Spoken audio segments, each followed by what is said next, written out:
Friends, imagine you are filling up your car with fuel, using cooking gas, or using your handheld smartphone. But all of this starts in a completely different place. A huge engineering monster standing in the middle of the ocean, an offshore oil platform. Today we will see step by step how crude oil is extracted from the depths of the ocean, processed, and finally loaded into huge tankers and sent to different parts of the world. What is an offshore platform?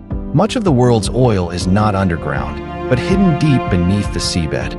Offshore platforms, which are essentially huge industrial plants floating or stationary on the sea, are built to extract this oil.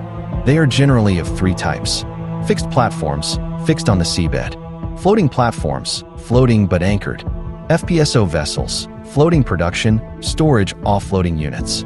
Some platforms are up to 600 feet high, and 200-500 people work here at a time, day and night, week after week. The most important step? Drilling. A powerful rotary drill with a tungsten carbide or diamond tip on its head penetrates thousands of meters deep into the rock. Drilling mud, a special fluid that keeps the drill cool, controls pressure, and lifts rock particles to the surface. When the drill reaches the oil reservoir, the biggest risk is blowout, the uncontrolled release of oil and gas. A blowout preventer, BOP, a powerful safety system, is used to prevent this. Extraction. When the well is ready, extraction begins. Sometimes the underground pressure is so high that the oil comes up on its own. This is called natural flow.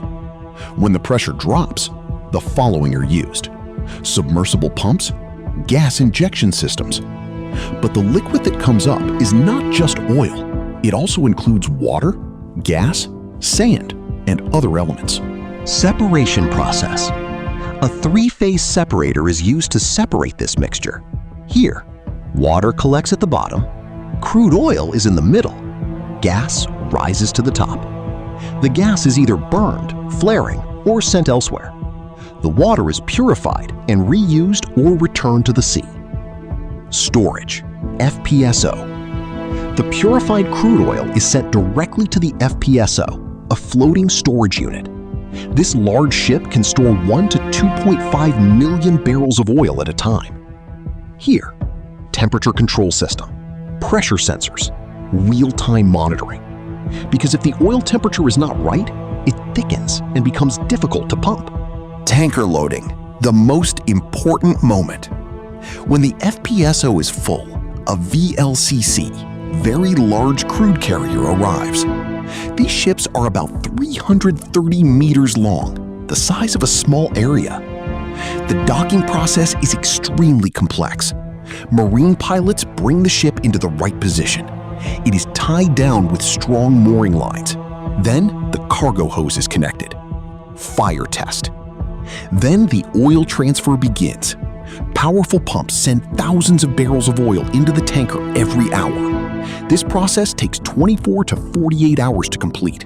There's no room for error here, because even a small spark can cause a terrible disaster. Once loading is complete, the tanker slowly heads towards the refinery. There, the crude oil is transformed into petrol, diesel, plastics, and countless everyday products.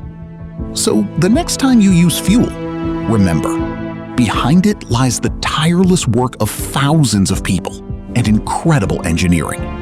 If you enjoyed this video, be sure to like, share, and subscribe.